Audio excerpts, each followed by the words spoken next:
नमस्कार। बहुत बहुत स्वागत है मेष राशि के जातकों के लिए सितंबर 2024 से दिसंबर 2024 के राशिफल के इस वीडियो में। कष्टों दुखों पीड़ाओं में बीते 2024 के 8 माह क्या आगे भी ऐसा ही रहेगा? कब होगा सुधार और कब मिलेगी कष्टों से मुक्ति? जी हाँ, मेष राशि के जातकों के जीवन में ना तो शनि की 7.5 गतिमान है, न ढैया गतिमान है और ना ही पनौती प्रभावी है। लेकिन इसके बाद भी 2024 जनवरी से लेकर के और अगस्त 2024 तक मेष राशि के जातकों के जीवन में लगातार कष्ट परेशानियां लगे हुए हैं। जो लाभ आपको 2024 में मिलने थे वो अभी तक नहीं मिल पाए। जो हालात 2023 में थे कमोबेश वैसे ही बने हुए हैं। हालांकि सबके साथ ऐसा नहीं हुआ होगा। जिनकी भी कुंडली में शनि अच्छे थे, सूर्य अच्छे थे, मंगल अच्छे थे, अंश बल से मजबूत थे, स्वराशि उच्च राशि या मित्र की राशि में थे, उन्हें बहुत कुछ प्राप्त भी हुआ होगा। लेकिन जिनकी भी कुंडली में सूर्य मंगल या शनि खराब थे, उन्होंने जीवन में तमाम तरह के कष्ट ही प्राप्त किए होंगे। 2024 के 8 महीनों में आपने लगातार कष्ट ही झेले हैं। आर्थिक संकट, खराब स्वास्थ्य, पारिवारिक कलह, अपनों का दूर होते जाना, दिन प्रतिदिन कर्ज के दलदल में डूबते चले जाना, मानसिक चिंता, तनाव, डिप्रेशन, इस तरह की स्थितियां आपके जीवन में लगातार चल रही हैं। कुछ जातकों के जीवन में धन हानि, पैसा डूब जाना, व्यापार में धोखाधड़ी, लगी लगाई नौकरी छूट जाना, कोर्ट कचहरी की परेशानियां, इस तरह की समस्याएं भी आई होंगी। अगर आप मेष राशि के जातक हैं तो कमेंट करके ज़रूर बताइएगा। ये वीडियो आपके लिए बहुत ही महत्वपूर्ण है क्योंकि इसमें इसी बात पर चर्चा करेंगे कि आपके जीवन में चल रही इन समस्याओं से राहत आखिर कब तक मिलेगी, कब परिवर्तन होगा आपके जीवन में। और इस बात पर भी चर्चा करेंगे कि पिछले 8 माह में आपके जीवन में ऐसी क्या ग्रह स्थितियां रहीं जिसके कारण आपके जीवन में कोई सकारात्मक परिवर्तन नहीं आया। ये विश्लेषण आपकी चंद्र राशि के आधार पर किया जा रहा है। आपकी जन्म कुंडली में चंद्रमा जिस भाव में गोचर कर रहे हैं, अगर वहाँ पर 1 का अंक लिखा हुआ है तो आपकी मेष राशि है और उसी आधार पर आप इस वीडियो को देखिएगा। अपनी नाम राशि के आधार पर भी आप इस वीडियो को देख सकते हैं। तो ये है मेष राशि के जातकों की कुंडली। आपकी राशि के स्वामी हैं ग्रहों के सेनापति मंगल, जो कुंडली के पराक्रम के भाव में गोचर कर रहे हैं। देवगुरु धन के भाव में हैं, सूर्य बुध पंचम भाव में, शुक्र केतु छठे भाव में, शनिदेव लाभ के भाव में, राहु विदेश भाव में गोचर कर रहे हैं। ये तो हैं ग्रह स्थितियाँ वर्तमान में। आगे बढ़ने से पहले ये समझेंगे कि लाभ के भाव में शनि का गोचर होने के बावजूद आपको किसी तरह का कोई लाभ क्यों नहीं मिल पाया। देखिए, 2024 की शुरुआत में शनि का गोचर लाभ के भाव में था, आपकी इनकम की भाव में था और शनि अपनी ही राशि में गोचर कर रहे थे, तो आपके इनकम में वृद्धि होनी चाहिए थी। लेकिन हुआ क्या, शनि एक ऐसे ग्रह हैं जो अत्यंत धीमी गति से गतिमान होते हैं। एक राशि में 2.5 वर्ष तक गोचर करते हैं और इसलिए शनि के गोचर का फल भी बहुत देरी से मिलता है। अब काल पुरुष कुंडली में शनि कर्म और लाभ के कारक होते हैं और आपकी कुंडली में भी शनि दशम भाव और एकादश भाव के स्वामी बनते हैं। तो शनि आपको कुछ फल दे पाते, इसके पहले ही 11 फरवरी को शनि अस्त हो गए और पूरे 36 दिन तक शनि अस्त रहे, 11 फरवरी से लेकर के 18 मार्च तक। अब शनि कर्म के कारक हैं, लाभ के कारक हैं। जब कर्म का कारक, लाभ का कारक ही अस्त हो जाए तो सीधा सा प्रभाव आपके कर्म क्षेत्र पर, आपकी इनकम पर पड़ा। कार्यों की गति मंद हो गई, कार्यों में रुकावट आने लगी और वही स्थिति बन गई जो पिछले लंबे समय से आप झेल रहे थे। शरीर में आलस्य और थकान बढ़ी, क्योंकि शनि की दृष्टि आपके लग्न पर पड़ रही थी, तो शरीर में आलस, थकान, स्वास्थ्य खराब होना, आज का काम कल पर टालने की प्रवृत्ति बढ़ना, ये सब समस्याएं आपके साथ आईं। अब चूंकि आपकी इनकम में तो कमी आई, लेकिन खर्चों में कोई कमी तो आई नहीं, खर्चे तो बदस्तूर रहे, तो आर्थिक संकट बढ़ा। साथ ही साथ लग्न पर दृष्टि पड़ी तो मानसिक चिंता, तनाव और डिप्रेशन जैसी स्थितियां भी आपके साथ बनी होंगी। शनि अष्टम भाव पर दृष्टि डाल रहे थे और अष्टम भाव आकस्मिक घटनाओं का होता है, तो कोई अशुभ घटना अचानक से घटित हुई होगी और कमर के नीचे के रोगों से भी आपको पीड़ित होना पड़ा होगा, जैसे कि यूटीआई इन्फेक्शन है, महिलाओं में हार्मोनल इम्बैलेंस की समस्या या पाइल्स की प्रॉब्लम, इस तरह की समस्याएं आपके साथ आई होंगी। आठवां भाव रुकावट का होता है, बाधाओं का होता है, परिवर्तन का होता है, तो आपके कार्यों में बाधा आई, रुकावट आई, कार्यों में संघर्ष बढ़ा और आपकी इनकम में लगातार कमी आती गई। आपका पैसा कहीं फंस गया होगा, आपको आपके एफर्ट्स का जो लाभ मिलना चाहिए था वो नहीं मिला और आपके मित्रों ने भी आपका साथ छोड़ दिया होगा। 18 मार्च को शनि तो उदित हो गए, लेकिन एक बहुत बड़ा दुर्योग आपकी कुंडली में बन गया और वो रहा सूर्य राहु का ग्रहण दोष। सूर्य का गोचर 14 मार्च को मीन राशि में हुआ और 14 मार्च से लेकर के 13 अप्रैल तक सूर्य राहु का ग्रहण दोष बना।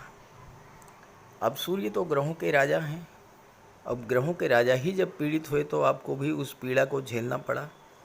अब 12वें भाव में ये ग्रहण दोष बना तो आपके खर्चे बेतहाशा बढ़ गए, स्वास्थ्य भी खराब हुआ और हो सकता है कि कोर्ट कचहरी, अस्पताल के चक्कर भी आपको लगाने पड़े हों। विदेश संबंधी कार्यों में भी रुकावट आई, कुछ जातकों को इस समय कर्ज भी लेना पड़ा होगा। सूर्य चूँकि पंचम भाव के स्वामी थे और पीड़ित थे, तो छात्रों के लिए भी समय अच्छा नहीं था। इसके अलावा जो जातक लॉटरी, शेयर, सट्टे से जुड़े हुए थे, उनको भी लगातार नुकसान झेलना पड़ा होगा। छात्रों के लिए भी प्रतियोगी परीक्षाओं को क्रैक करने में बहुत समस्या आई होगी। सूर्य के पीड़ित होने से आपके आत्मविश्वास, आत्मबल में कमी आई, मान सम्मान में भी कमी आई होगी और गवर्नमेंट का भी सहयोग नहीं मिला होगा। 13 अप्रैल को सूर्य तो आपके लग्न में आ गए, लेकिन एक और दुर्योग बन गया आपकी कुंडली में 23 अप्रैल से। 23 अप्रैल को मंगल राहु का अंगारक योग बना है। अब अंगारक योग जो होता है ये बहुत ही विस्फोटक योग होता है, सब कुछ जला करके राख करने वाला योग होता है। मंगल आपके लग्न के स्वामी थे, तो इस समय आपके अंदर अचानक से क्रोध आ जाना, बहुत ज़्यादा क्रोध आना और साथ ही साथ स्वभाव में चिड़चिड़ापन, बिना सोचे समझे जल्दबाजी में कोई निर्णय ले लेना, अपनी ही बात पर अड़े रहना, ये सब समस्याएं आपके साथ आईं। और चूँकि मंगल अष्टम के स्वामी थे, अंगारक योग बना रहे थे, तो आपके जीवन में विघ्न, बाधाएं, रुकावटें तो बढ़ी ही होंगी। स्वास्थ्य भी ज़्यादा खराब हुआ होगा, खास करके कमर से नीचे के रोगों से आप ज़्यादा पीड़ित हुए होंगे। 23 अप्रैल से 1 जून तक मंगल का अंगारक योग बना रहा। अब सूर्य, शनि, मंगल, राहु, इन चारों ग्रहों का तो कोई शुभ आपको मिल नहीं पाया। आपको सपोर्ट कर रहे थे आपके राशि के स्वामी मंगल, आपके मंगल के मित्र देवगुरु और दैत्य गुरु शुक्र, जो कि धन के कारक हैं। लेकिन 25 अप्रैल से शुक्र और गुरु का सपोर्ट मिलना भी बंद हो गया। जो धन के कारक हैं, संतान के कारक हैं, विवाह के कारक हैं, भौतिक सुखों के कारक हैं, प्रेम और आकर्षण के कारक हैं, दैत्य गुरु शुक्र, वो 25 अप्रैल को अस्त हो गए और 29 जून तक अस्त रहे, पूरे 2 माह। और इसी दौरान देवगुरु बृहस्पति भी अस्त हो गए। गुरु और शुक्र के अस्त होने का बहुत बड़ा नकारात्मक प्रभाव आपके जीवन पर पड़ा है। आर्थिक संकट, विवाह में देरी, दाम्पत्य सुखों में कमी आना, प्रॉपर्टी को लेकर विवाद, इस तरह की तमाम समस्याएं आपके सामने आईं। 29 जून को जब शुक्र उदित हुए तो जुलाई में सूर्य शनि का षडाष्टक दोष बन गया और 12 अगस्त को युवराज बुध, जो कि बुद्धि के, व्यापार के कारक होते हैं, जो वाणी के कारक होते हैं, वो अस्त हो गए। और इस तरह से जनवरी से अगस्त के जो 8 महीने रहे, इनमें स्थितियां कुछ ऐसी बनती रहीं जब आपको कहीं से भी राहत नहीं मिली। तो आइए अब समझते हैं कि आपके जीवन में समस्याएं कब से कम होंगी और कब से आपको राहत मिलनी शुरू होगी। मेष राशि के जातकों के लिए सितंबर से दिसंबर 4 महीनों का ग्रहों का गोचर कुछ इस प्रकार का रहने वाला है कि आपको अपने जीवन में चल रही तमाम समस्याओं से राहत मिलने जा रही है। देखिए, शुरुआत तो हो चुकी है 16 अगस्त से ही। 16 अगस्त को सूर्यदेव का गोचर पंचम भाव में हुआ और सूर्य शनि का समसप्तक दृष्टि संबंध बना। सूर्य की दृष्टि शनि पर, शनि की दृष्टि सूर्य पर। सूर्य के बारे में शास्त्रों में कहा गया है कि सूर्य जहाँ पर गोचर करते हैं और जिस भाव पर दृष्टि डालते हैं, उस भाव से संबंधित सभी दोष, सभी पाप नष्ट हो जाते हैं। सूर्य में प्रकाश है, शनि है अंधकार। सूर्य की दृष्टि पड़ने से शनि का अंधेरा दूर हुआ, तो एकादश भाव का अंधकार दूर हुआ। शनि दशम के स्वामी है, तो दशम भाव का भी अंधकार दूर हुआ। तो आपके कार्य क्षेत्र में जो रुकावटें थी वो दूर हुई, गवर्नमेंट का सहयोग मिलना शुरू हुआ और आपके कार्यों की गति बढ़ी। और सितंबर से दिसंबर तक आपके कार्यों की गति तीव्र रहेगी, तेज़ी के साथ आपके कार्य बनने शुरू हो जाएंगे। और जब कार्य आपके बनने शुरू हो जाएंगे तो धन का आगम भी बढ़ेगा। शनि की दृष्टि आपके लग्न पर पड़ रही थी। जब शनि का अंधकार दूर हुआ तो लग्न भाव का भी अंधकार दूर हुआ। तो ऐसे में आपके व्यक्तित्व में एक परिवर्तन आया। आपके आत्मविश्वास, आत्मबल में वृद्धि होगी, मान सम्मान में वृद्धि होगी, गवर्नमेंट का सहयोग मिलेगा। आपके अंदर की जो नेगेटिविटी थी वो समाप्त होगी। और शनि की दृष्टि छठे भाव पर, पंचम भाव पर पड़ने से पंचम भाव का जो अंधेरा था वो भी दूर होगा। नवविवाहितों के लिए जो संतान प्राप्ति के इच्छुक थे और संतान प्राप्ति में देरी हो रही थी, वो देरी समाप्त होगी। संतान कंसीव होने का योग बनेगा। शेयर मार्केट, स्टॉक मार्केट से जुड़े हुए जातकों को लाभ मिलेगा। साथ ही साथ लव रिलेशंस को मैरिज में कन्वर्ट होने का भी बहुत अच्छा योग इस समय बन रहा है। और छात्रों के लिए भी सूर्य का गोचर बहुत लाभ देने वाला होगा, क्योंकि सूर्य बुध एक साथ हैं और बुध छठे भाव के स्वामी हैं। तो सितंबर का जो महीना है, सितंबर से दिसंबर तक के जो 4 महीने रहेंगे, इसमें आपको एक सरकारी नौकरी प्राप्त करने के लिए भी बहुत अच्छा समय रहेगा। और शनि की दृष्टि 8वें भाव पर पड़ रही थी। जब 8वें भाव का अंधकार दूर होगा तो आपके जीवन में जो विघ्न बाधाएं रुकावटें थी वो समाप्त होगा, स्वास्थ्य में सुधार होगा। और सबसे बड़ी बात यह है कि मेष राशि के वो जातक जो कि किसी व्यापार व्यवसाय से जुड़े हुए हैं और उनका पैसा जो मार्केट में फंसा हुआ है वो पैसा इस समय प्राप्त होगा।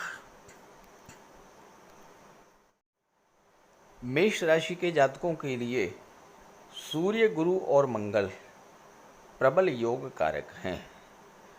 अब सूर्य पंचम भाव में है। 16 सितंबर को सूर्य छठे भाव में आ जाएंगे। जब छठे भाव में आएंगे तो रोग, ऋण और शत्रुओं को समाप्त करेंगे। साथ ही साथ प्रतियोगी परीक्षाओं में सफलता दिलाएंगे। नौकरी प्राप्त करने का योग बनेगा। 17 अक्टूबर को सूर्य सप्तम भाव में आएंगे। जब सप्तम भाव में आएंगे तो आपके लग्न पर दृष्टि डालेंगे। आपके व्यक्तित्व में एक बहुत बड़ा सकारात्मक परिवर्तन आएगा। आत्मविश्वास, आत्मबल बढ़ेगा। और सबसे बड़ी बात कि जो लोग गवर्नमेंट से जुड़े हुए हैं किसी भी तरह से, चाहे वो नौकरी में हो, चाहे कोई व्यापार कर रहे हों, कोई गवर्नमेंट प्रोजेक्ट हो, उनके लिए सूर्य का ये गोचर ज़बरदस्त लाभ देने वाला होगा। जब 17 नवंबर को सूर्य अष्टम में आएंगे तो आपको धन प्राप्ति का ज़बरदस्त योग बनेगा, धन संचय का योग बनेगा, स्वास्थ्य में सुधार होगा। और 16 दिसंबर को सूर्य भाग्य के भाव में आ जाएंगे और यहाँ पर सूर्य आपके भाग्य को चमका देंगे। जब भाग्य चमक जाएगा, करियर में ग्रोथ होगी तो धन का आगमन होगा, जीवन में सफलता मिलेगी और आप अपनी इच्छाओं को पूरा करेंगे। आपके सपने पूरे होंगे जब सूर्य भाग्य के भाव में आएंगे। गुरु और मंगल दोनों आपके लिए प्रबल योग कारक हैं। गुरु धन के भाव में है, मंगल पराक्रम के भाव में है। सबसे बड़ी बात कि गुरु अपने मंगल के नक्षत्र मृगशिरा में और मंगल अपने ही नक्षत्र में गोचर कर रहे हैं, तो दोनों ही ग्रह मंगल के नक्षत्र मृगशिरा नक्षत्र में गोचर कर रहे हैं। तो गुरु मंगल के माध्यम से अपना फल देंगे, यानी उन भावों का फल भी देंगे जिनके स्वामी मंगल हैं। तो गुरु लग्न का और अष्टम का फल तो देंगे ही, भाग्य भाव का भी फल देंगे और विदेश भाव का भी फल देंगे। अब मंगल होते हैं मेडिकल और सर्जरी के कारक। 20 अक्टूबर तक मंगल पराक्रम भाव में रहेंगे, भाग्य पर दृष्टि डालेंगे। गुरु भाग्य के स्वामी हैं। देखिए, गुरु और मंगल का लगातार संबंध बन रहा है। गुरु भाग्य के स्वामी हैं, मंगल की दृष्टि भाग्य के भाव पर। गुरु धन के स्वामी हैं और मंगल के नक्षत्र में गोचर कर रहे हैं। तो इस तरह से आपको भाग्य का साथ मिलेगा, पराक्रम पुरुषार्थ में वृद्धि होगी, धन का संचय होगा। और एक विशेष बात यह है कि गुरु और मंगल का संबंध कुंडली में जब बनता है तो आय के साधनों में वृद्धि होती है। एक से अधिक साधनों से आपकी इनकम होती है। आप जो भी कार्य कर रहे हैं उसके साथ साथ आपकी एडिशनल इनकम भी होगी। अब गुरु की दृष्टि छठे भाव पर और मंगल की दृष्टि भी छठे भाव पर। मंगल को शत्रुहंता कहा जाता है। मंगल के सामने कोई टिक नहीं सकता है और गुरु का ज्ञान तो आपके साथ है ही है। तो ऐसे में शत्रु पराजित होंगे और छात्रों को सफलता का योग बनेगा मंगल और गुरु के प्रभाव से। मंगल की दृष्टि आपके कैरियर के भाव पर पड़ेगी और गुरु विदेश के भाव के स्वामी हैं। तो आप अपने कैरियर का विस्तार विदेशों तक कर सकते हैं। इस समय कैरियर ग्रोथ देखने को मिलेगी। चूँकि भाग्य भाव के स्वामी मंगल गुरु हैं और गुरु मंगल के नक्षत्र में हैं, तो भाग्य का साथ तो आपको मिलेगा ही मिलेगा। आपके करियर में ग्रोथ देखने को मिलेगी। खास करके जो जातक मेडिकल सर्जरी से जुड़े हैं, टेक्निकल फील्ड से जुड़े हैं, गेम्स और स्पोर्ट्स से जुड़े हुए हैं, ऐसे जातकों को विदेश जाने का प्रबल योग बनेगा इस गोचर काल में। आपकी कुंडली में राहु और शुक्र का गोचर भी जबरदस्त लाभ देने वाला है। राहु तो चारों ही महीनों में रहेंगे विदेश भाव में ही, और विदेश संबंधी कार्यों में अचानक से आपको लाभ मिलना शुरू होगा राहु के प्रभाव से। शुक्र छठे भाव में है, 18 सितंबर तक छठे भाव में है, केतु के साथ हैं। केतु शुक्र के बल को कई गुना बढ़ा देंगे, तो आपको विदेशों से धन लाभ होने का प्रबल योग बनेगा, पहली बात। दूसरी बात, 18 सितंबर को शुक्र आ जाएंगे सप्तम भाव में और अपनी ही राशि में मालव्य राजयोग बनाएंगे। यहाँ पर शुक्र आपको जबरदस्त लाभ देंगे, क्योंकि शुक्र धन भाव के स्वामी होकर के सप्तम में गोचर कर रहे हैं। एक तो व्यापार व्यवसाय से आपको लाभ मिलेगा, जो बिजनेसमैन हैं उनके लिए धन संचय का और धन के निवेश का प्रबल योग बनेगा। दूसरी बात, आपके विवाह का प्रबल योग बनेगा। और तीसरी बात यह है कि आपको अपने जीवन साथी के भाग्य का सपोर्ट मिलने से आपकी भाग्योन्नति होगी। देखिए, गुरु शुक्र की राशि में है और गुरु भाग्य के स्वामी हैं। शुक्र 7वें भाव में है, जो कि आपका दाम्पत्य जीवन होता है, दाम्पत्य सुख होता है। तो आपके जीवन साथी के भाग्य से आपकी भाग्योन्नति होगी। इसके बाद शुक्र अष्टम भाव में आएंगे और यहाँ पर आपको गुप्त धन की प्राप्ति कराएंगे। और फिर शुक्र भाग्य के भाव में आएंगे तो आपका भाग्य चमकेगा। और शुक्र जब दशम भाव में आएंगे मकर राशि में, तो दृष्टि चौथे भाव पर पड़ेगी, तो घर में सुख सुविधा के साधनों की वृद्धि होगी। परिवार का, घर का माहौल बहुत अच्छा रहेगा और घर में कोई धार्मिक या मांगलिक आयोजन भी होगा। एक महत्वपूर्ण बात यह है कि गुरु लगातार आपकी कुंडली के धन भाव में है, दूसरे भाव का विस्तार करेंगे, तो धन का विस्तार करेंगे, परिवार का विस्तार करेंगे, किसी न किसी सदस्य का विवाह होगा या फिर संतान की प्राप्ति होगी इस गोचर काल में। तो मेष राशि के जातकों के कष्टों का अंत सितंबर से होने जा रहा है। इस गोचर का लाभ उठाइए और ये वीडियो, ये जानकारी अपने साथियों मित्रों को भी जरूर शेयर कीजिएगा। नमस्कार।